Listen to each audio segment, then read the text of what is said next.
Hi, I'm Chuck Kirkland. And I'm Lynne Kirkland. And so tell me, when was it that you decided that you wanted to be a doctor? Well, I figured out I want to be a doctor in 7th grade when I took my first biology class. And I was learning about the different parts of the body and how you absorb food. And I thought that was the most interesting thing I've ever heard of. And so that's when I decided to become a doctor. But Chuck has taken a much different route. Yes, I was 30 when I decided to be a doctor, and was a little surprised when I would turn 30 that they were still looking at my grades in 8th and 9th and 10th and 11th and 12th grade. So I think studying hard in that age it makes a difference, and it helps you all the way in the future. Mm-hmm. And what is the thing that you like the most about being a doctor? I like the relationships I have with my patients. But every day is different, and it's being a doctor is like trying to figure out a puzzle and find out what their diagnosis is or why they're feeling poorly. So it's a combination of the relationships, as I am a family physician, take care of kids all the way to adulthood. It's that part, but it's also just the interesting aspect of figuring out how to treat somebody and how to make them well. I agree. I think relationships are a big part of what we do. And then also it is just that challenge. Each person, you have to figure out what's wrong with them and how can you fix them. Awesome. And what would you say is the hardest part of being a doctor? Honestly, it's probably insurance companies, to be honest with you, who don't want me to take care of my patients and don't want to pay for things. But really, the hardest part of becoming a doctor, honestly, was just, you had to put in a lot of hours, you had to study a lot, you had to go to school a lot, and you had to, when you studied, you'd have to do well because there's a whole bunch of people applying for your spot in medical school, and your grades have to be good, and you have to be able to have a lot of extracurricular activities that make you stand out. So that was the hardest part about getting into medical school. Okay. Yeah, it's just the persistence that you have to just keep your head down and keep studying and keep working and keep studying and doing well in those tests, because in the end it's awesome. I mean, it's been great being out, but it is a little work to get there. Well worth it. Okay. And I kind of asked this question before, but since both of you are family practitioners, what is it that you think stands out about being a family practitioner to you?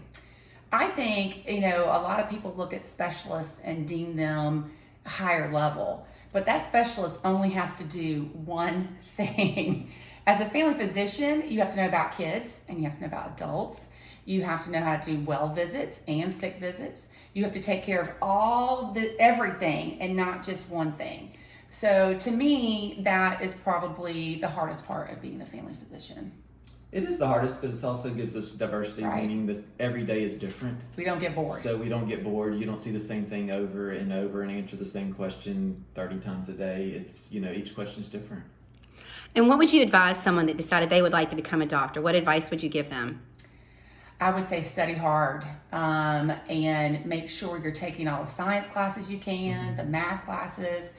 In order to be a doctor, you have to make good grades in college, after you make good grades in high school, and then you have to take something called the MCAT, and that requires biology, chemistry, organic chemistry, and physics, and that's what they base your score on, whether they think that you would be a good physician or not. So you got to study hard. Yeah, I agree. I think it's, and it's that 9th grade year, the 10th grade year, the 11th and 12th. Colleges look back at those scores, especially med school, and that makes a big difference there. And then try to, if you're interested in that, find a doctor that you can go shadow for the day or do something like that. I have lots of high school students that in the summertime will come and be with me for a half day, so they can just kind of get a feel of what being a physician is like. In fact, one of my students from high school is now an OBGYN in our area. Tried to get her to come to be a family physician, but she liked delivering babies. And you all deal with a lot of other medical professions, is that correct? Yes, we have to work as a team. So I have nurses, I have medical assistants, I have a phlebotomist who, that's all she does is take the blood from my patients so I can find out what's going on with them. There are physical therapists that I work with, speech therapists. There are many, many aspects of being a physician. I mainly do outpatient care, but there's also, you need respiratory techs in the hospital. You need people that, who can actually look at what's going on in the heart, in a whole different other room of the patient, make sure the rhythms are fine. There's so many different aspects, and we are a huge team. I can't do my job without my nurse. When my nurse goes on vacation, it makes my day a lot harder. She needs a vacation. But we're a team, and that's what I love about working in a medical career, is that you get to have that team aspect. Agree. Well, I thank you all so much for sharing all this with me, and we will see you soon. Bye. Bye.